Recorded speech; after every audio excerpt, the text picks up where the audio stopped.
Hello guys, Dan here, and in today's video I'm going to be doing my first review of a motherboard, so please bear with me. And yeah, hopefully it should be all good. So I've started to use manual camera settings, and yeah, just kind of getting into the full swing, bringing back you guys some videos. So in today's video I'm going to be taking a look at the Gigabyte Z97X-SLI motherboard. This is a motherboard that runs on the Intel Z97 chipset.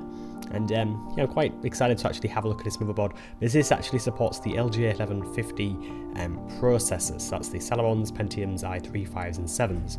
But first of all, in the box you get two SATA 3 cables. You also get a back kind of plate, so here for your I/O. You get a SLI bridge, quite a long flexible SLI bridge. You also get a Gigabyte ultra durable kind of sticker.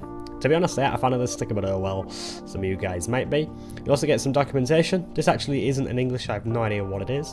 And then, yeah, next up we do get a manual, proper manual. There we are. Tells you everything you need to know about your motherboard, including setting up your BIOS and everything like that. You also get all of the drivers on the disk if you don't want to download them from the internet. However, I will kind of advise you to do that, because it'll kind of be all the up-to-date ones. And then as well as that, you do have your multilingual kind of installation guide. Now, taking a look at the motherboard in the box, obviously it is in an anti-static bag, so just taking this out now, and yeah, we'll say all motherboards do come in anti-static bags, just to protect them, even though some manufacturers don't actually include them, which I think is quite odd, but manufacturers must include them, because, well, yeah, static electricity can kill electronic devices, so it's good to know that Gigabyte actually putting their motherboards in bags. Now, first of all, I want to note, just going to go from top to bottom on this motherboard. So first of all, you do get 4 RAM slots. This is DDR3. You get your 24-pin power connector on the top right there, as well as your USB 3 connector. That's the header actually. You also get your heatsink for the North Bridge, and then moving down onto the bottom, we have the front panel kind of connectors. We have a system fan, that's actually system fan 2. Then we have USB 1, 2 and also 3 there, so there's 3 headers there for plugging in the headers that come with your case. So if you got USB ports on your case, you plug them into there. You got an LPT header, just in case you have a printer from 1980. You have a COM port and also a SPDIF output, as well as the front panel audio. That's where you can up, say, your headphones or your microphone, which is all good. One thing I do want to kind of make clear on this motherboard is that you do get a main and also a backup BIOS. This is a patented feature kind of to Gigabyte motherboards. So yeah, if one BIOS dies, the board can kind of restore the first one, which I think is absolutely brilliant. Then moving on to the connectors in terms of your hard drives and everything like that. So it has 6 SATA connectors. So all these are the 6 gigabit ones, so it's SATA 3. As well as this, you do get your SATA Express. That's down on the bottom, that funny looking connector for you guys. If you don't know what SATA Express is, it's essentially a way that motherboard can have speeds up to 10 gigabits per second. So that's really good for SSDs that are soon going to become very, very fast. As well as this, you also do get an M.2 connector here. This is for plugging in these small form factor SSDs that can, because they're plugging directly into the motherboard, it is 10 gigabits per second. So the sizes it supports there is 42, 60 and also 80. There we are, that's all good. And yeah, SSDs will be getting very, very fast in the years to come. Moving on to the PCI Express expansion slots, we have an X1 slot at the top. We have PCI Express times 16. We have 2 other PCI Express times 1, so then we also have a PCI Express times 16, which is actually running at times X, and then we have 2 PCI ports on the bottom.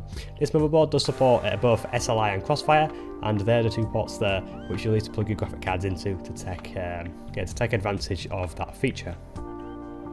Then moving on to kind of the back I/O and everything, you get 2 USB 2s on the back, as well as a PS2 port for, say, an older kind of keyboard and mouse. You get VGA, DVI, HDMI. You get 4 USB ports on the back, so USB 3. You also get your Intel NIC, always good to see an Intel NIC, and then yeah, you got your 6 audio ports. I will say the audio is kind of separated on this motherboard, as you can see there by that LAN. It is actually better to kind of see that on the back of the motherboard. Yeah, it's really good that they're including this, and I have noticed that a lot of motherboard manufacturers are including this, because it does really reduce the signal to noise kind of ratio. Is it increased? Yeah, I think it's increased the signal to noise ratio so that you hear less interference. So that's all good.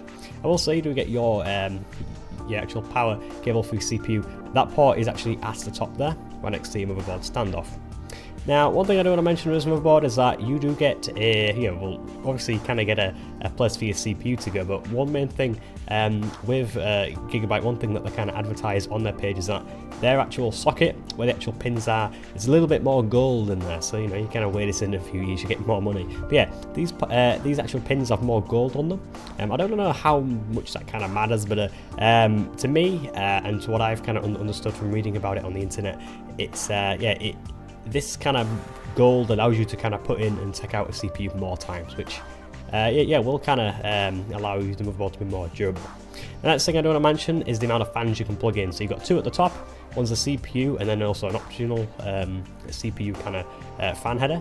You get a system header on the middle kind of left of the board, one at the bottom, system fan 2, and then we have one here called system fan 3 that is right next to the 4 RAM slots.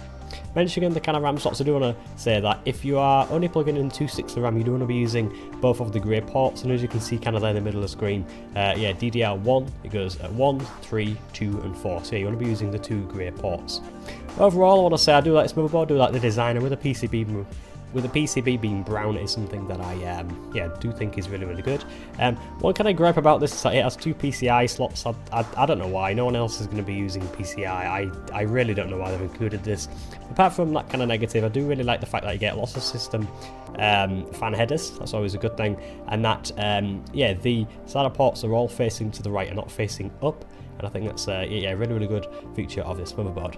Another good feature is that you actually get an M.2 kind of port on the motherboard just underneath the CPU socket, and because it's positioned here as well, it means your graphic card is kind of lower down on the board, meaning that typically the heat from your processor kind of won't interfere with the heat kind of coming from your graphic card. So it kind of like make the kind of the hot air around your case kind of split up a little bit. And it's kind of about it. In terms of the gripes, I have mentioned the PCI ports. I really don't have nothing else to say about this motherboard that's typically bad, but we'll kind of leave it there. Anyway guys, thank you for watching. Please feel free to like, comment and also subscribe. And I want to say at the end, I hope you're kind of enjoying the new look. I have recently just bought a new camera, Nikon, I think it's the D3200, and I've really got used to kind of using the manual settings now, so hopefully the video should look a little bit better. And the PC builds guys are coming on the 1st of November for you guys that are interested in that, so stay kind of tuned. Anyway guys, I'll catch you in my next video. Goodbye.